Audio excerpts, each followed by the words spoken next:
Peristiwa kecelakaan lalu lintas terjadi di Poncokusumo, Kabupaten Malang, Jawa Timur, Rabu, tanggal 26 Mei tahun 2021.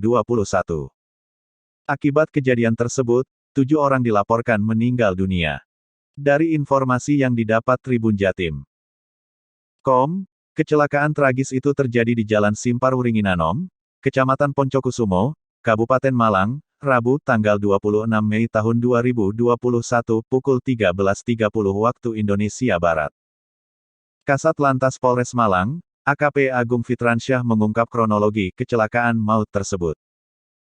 Jadi para korban itu menaiki mobil pick-up Mitsubishi L300 Nopol N9610 BD. Rombongan korban itu dari arah Ranupani, Lumajang. Mobil pick-up tersebut melaju dari arah timur ke barat.